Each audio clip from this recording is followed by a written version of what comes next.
Question. Où se trouvent tous les esprits des êtres humains qui ne sont pas encore nés?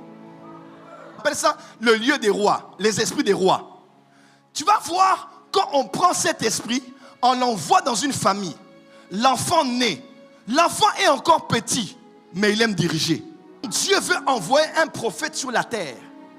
Il prend l'esprit du prophète, configuré à entendre Dieu, paramétré à voir des choses, paramétré à entrer en contact avec l'invisible. Dieu prend cet esprit-là, il le fait naître dans une famille. Les traits des sorciers. On dit cet enfant mangeait la sorcellerie. Comment il n'a pas reçu le don de l'église, mais il voit. Comment il n'a pas eu le don de l'église, mais il entend. Comment il n'a pas eu le don du Dieu de l'église, mais il peut prophétiser et ça arrive. C'est avec quel esprit qu'il le dit? C'est le Dieu créateur.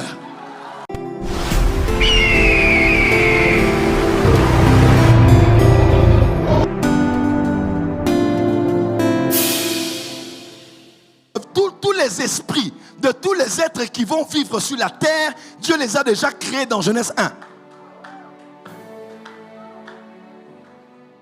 Alors qu'est-ce que Dieu a fait? Dans Genèse chapitre 2, Dieu maintenant a créé le corps, Yatsar, et il a pris l'esprit qu'il avait créé, il l'a mis dans le corps. Et j'aimerais vous choquer. Dans le corps d'Adam, il y avait deux esprits. Il y avait l'esprit d'Adam et l'esprit de Ève. Ah! Quand Dieu donnait les commandements, il ne donnait pas à la femme, il donnait à l'homme. L'homme entendait Dieu avec l'oreille, mais la femme qui était dedans entendait Dieu de dedans. Voilà pourquoi l'homme est très logique et la femme est très intuitive. La femme entend à partir de l'intérieur. Elle peut te dire, je n'aime pas cette amie-là. Elle n'a pas de logique, elle n'a pas de raison. Ce n'est pas la jalousie, ce n'est pas l'immaturité. Mais quand elle sent de l'intérieur, ce qu'elle dit, c'est vrai.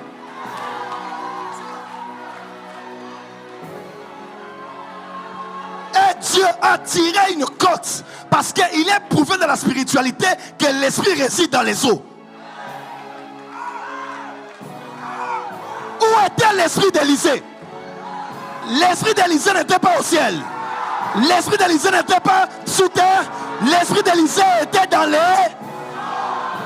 Et Dieu a pris et il a créé la femme. Adam s'est réveillé. Il a dit, voici cette fois-ci l'os de mes os et la chair de ma chair. Et l'homme dans le jardin d'Éden, je vous ai dit hier, il était esprit, âme et... Parce que c'était un homme spirituel.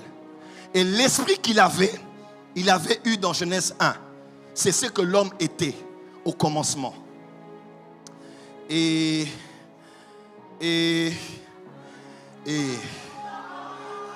Question. Où se trouvent tous les esprits des êtres humains qui ne sont pas encore nés?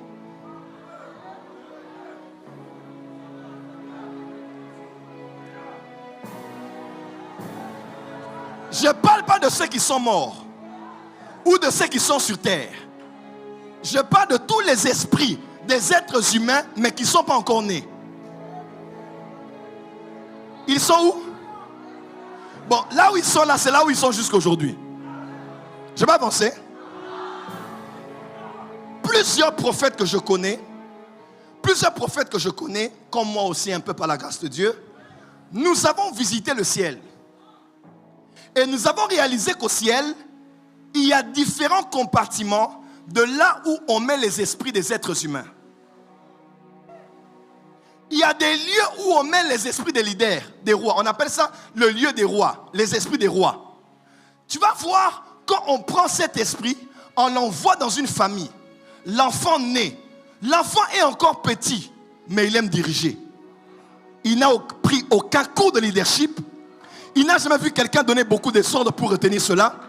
Mais quand l'enfant là vient, il ne connaît pas beaucoup de choses, mais tout le monde gravite autour de lui, comme la terre gravite autour du soleil. Tu sais quoi, cet enfant-là, son esprit qu'il a, il a reçu cet esprit à partir des appartements où on a placé les rois. Tôt ou tard, le destin, les anges, les esprits vont organiser pour que le parcours de cet enfant l'amène petit à petit dans les lieux de gouvernement, dans les études de pouvoir, et tôt ou tard, sans que vous ne compreniez, il va arriver quelque part à diriger. Vous avez déjà remarqué ça? Et ce sont ces genres d'enfants où on dit, on a envoûté tel enfant, mais lui a un esprit macasse. Comment les sorciers peuvent dire que cet enfant a un esprit différent des autres? Ce n'est pas une habilité qu'il a, ce n'est pas un ange qu'il a, mais c'est la composition de son esprit qui vient de la configuration de son esprit qui a été faite depuis là-bas.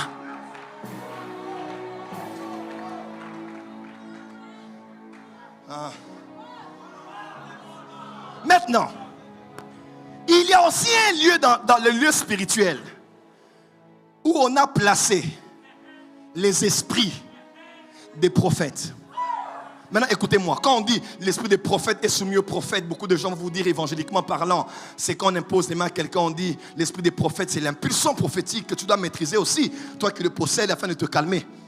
On pense que l'esprit des prophètes, c'est l'onction prophétique qui vient, qui te prend afin que tu prophétises. Non, non, ça c'est pour les évangéliques. Mais quand tu montes dans la spiritualité, quand on dit l'esprit des prophètes, c'est pas n'importe quoi. L'esprit des prophètes, c'est l'esprit humain du prophète.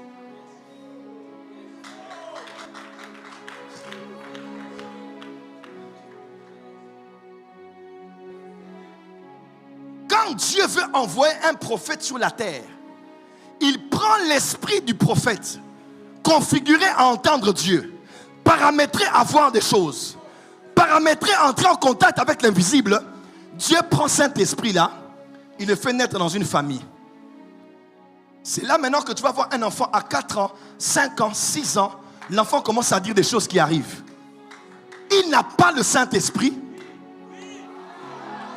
Son esprit n'est pas régénéré. Il n'est pas sauvé. Il n'a pas l'éternité. Mais un petit enfant, 10 ans, 5 ans, 12 ans, il dit des choses qui arrivent. Il peut même ne pas être du milieu chrétien. Il peut être au village, il peut être en Asie, en Amérique. Mais quand cet enfant parle, on dit cet enfant est bizarre. Et on les traite de sorciers. On dit cet enfant a mangé la sorcellerie. Comment il n'a pas reçu le don de l'église, mais il voit. Comment il n'a pas eu le don de l'église, mais il entend. Comment il n'a pas eu le don du Dieu de l'église, mais il peut prophétiser et ça arrive. C'est avec quel esprit qu'il le dit? C'est le Dieu créateur qui a pris cet esprit et qui l'a mis dans le corps de l'homme. Voilà pourquoi Dieu a dit à Jérémie, calme-toi. Lorsque tu connais le verset? Tu connais le verset par cœur? Qui connaît le verset par cœur? Lorsque. Viens. Avant que tu n'aies été créé dans le sein de ta mère et que tu n'étais qu'une masse informe et vide, je te connaissais et je t'avais établi prophète. Différemment de tous les autres ministères, un prophète ne devient pas prophète.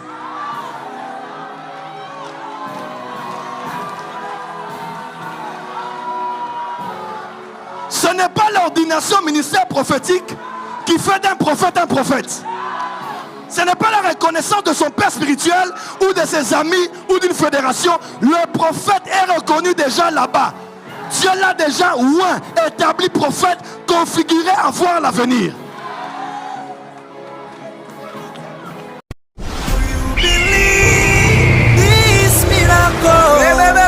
Supernatural dunamis power. Receive